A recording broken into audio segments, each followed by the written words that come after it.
Hello. Welcome to Let's Learn English Through Stories. Are you ready for an interesting story? Then let's begin. Who was the man who could paint, build, and dream like no one else? Leonardo da Vinci was born in Italy in 1452. He grew up in a small town called Vinci. That is why we call him Da Vinci. It means from Vinci.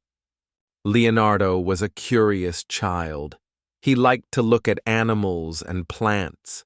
He loved nature and wanted to know how things worked. He watched birds fly. He studied rivers and rocks. His mother was a farmer's daughter. His father was a rich man. But Leonardo was not born in marriage.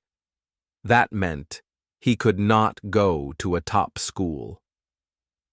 Still, he was lucky. He lived with his father, who gave him support. Leonardo did not learn much from books. He learned from life, from watching and doing. At age 14, he moved to Florence. Florence was full of art, music, and new ideas. There, Leonardo joined the workshop of Verrocchio, a famous artist. In the workshop, he learned many things. He learned to paint, sculpt, and design. He helped make decorations for festivals. He made small machines and tools. One day, Verrocchio painted a picture of Jesus. He asked Leonardo to paint one angel. When people saw it, they were amazed. They said Leonardo's angel looked more alive than the others. After that, Leonardo began to work alone. He opened his own studio. He wanted to make art that felt real. He watched how people moved and smiled. He studied light and shadow. He looked at the sky and the sea. He asked, "What makes a person look real?" But Leonardo was not only an artist. He had many ideas. He began to draw machines, animals, and buildings. He wrote notes in small books. He used mirror writing, writing from right to left. Why did he do that? Maybe to hide his thoughts. Maybe because he was left-handed. Maybe it was just fun for him. He did not stop learning. He watched, tested, and asked questions. Leonardo was always thinking. And this was just the beginning. But how did Leonardo become more than just an artist? As Leonardo grew older, people saw his unique mind. He was slow, but he was careful. He always wanted to improve. He was not just making art, he was searching for truth. In the 1480s, he moved to Milan. There, he worked for a powerful man named Ludovico Sforza. This man ruled the city. He asked Leonardo to build, plan, and paint. Leonardo worked on many projects. He designed parties, costumes, and music machines. He drew military tools. He even planned a giant horse statue. He wanted to make the biggest bronze horse in the world. But war came, and the statue was never finished. Still, Leonardo kept creating. He started to study the human body. He watched how muscles moved. He drew bones, hearts, and lungs. He even opened dead bodies to learn more. His drawings looked like pages from a modern medical book.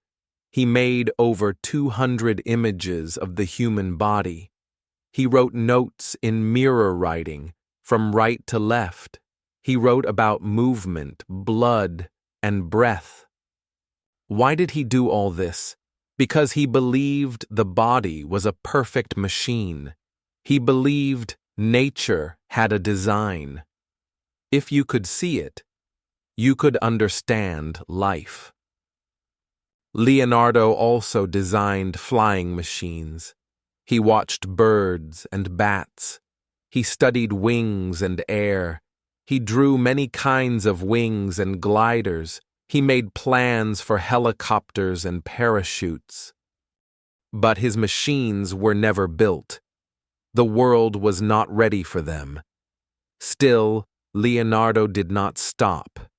He filled notebook after notebook with ideas. He also studied water. He watched how it moved and flowed. He wrote about rivers and floods. He wanted to control water to help cities. Leonardo believed in knowledge. He did not learn from schools. He learned from nature. He learned from looking closely.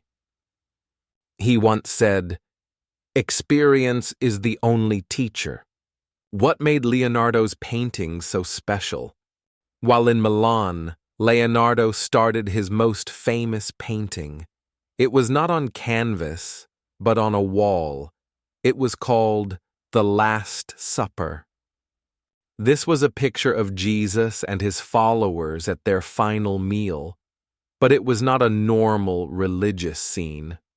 Leonardo painted each face with feeling. He showed surprise, fear, love, and sadness. He captured a moment of real emotion. He painted the picture on a wall in a church, but he did not use true fresco paint. He mixed new materials. Sadly, the paint began to break. Soon, the image faded. Still, people came to see it. They stood in silence. They looked at the faces. They felt the story. Years later, Leonardo returned to Florence. There, he started another painting. It was a portrait of a woman named Lisa. She had a soft smile. The painting is now called Mona Lisa. It is the most famous painting in the world. Why is she smiling? No one knows for sure. Her eyes seem to follow you. Her face changes with the light. Leonardo worked on this painting for many years. He never gave it away. He took it with him when he moved. He used soft shadows and careful lines. He used science to shape her face. He used feeling to bring it to life. He did not want to show just her body. He wanted to show her mind and soul. This made Leonardo's art different. It was not only beautiful, it was alive. Why did Leonardo leave Italy at the end of his life? As time passed, Leonardo grew older. He worked more slowly. His hands were not as strong. He still had many ideas, but some were left unfinished. He moved from city to city. He worked in Florence, Milan, and Rome. He painted sometimes. He also worked on buildings and canals. But life was changing. New artists were rising. Wars made work harder. Leonardo felt tired. Then came a special offer. The King of France invited him to live in his court. The king's name was Francis I. Francis loved art and science. He wanted Leonardo to bring his genius to France. He gave Leonardo a home near the royal castle. Leonardo accepted. In 1516, he moved to France. He brought 3 paintings with him. One of them was the Mona Lisa. He also brought many notebooks. They were full of ideas, drawings, and plans. He called them his children. The king often visited him. They talked about life, nature, and invention. The king called Leonardo my dear father. Leonardo could no longer paint much, but he still designed and dreamed. He helped plan royal buildings. He gave advice on how to change rivers. He lived in a small house called Clos Lucé. It was quiet and peaceful. He spent time thinking and writing. In 1519, Leonardo fell ill. He knew his time was near. He looked at his work and said, "I have done too little." He died on May 2nd, 1519. He was 67 years old. Some say the king was at his side. Some say he died alone. But one thing is sure. Leonardo da Vinci left behind a world of wonder. Why do we still talk about Leonardo today? Leonardo died over 500 years ago, but his name is still famous. His art is in books, museums, and movies. His notebooks inspire scientists and engineers. He left behind only a few paintings. Some were never finished.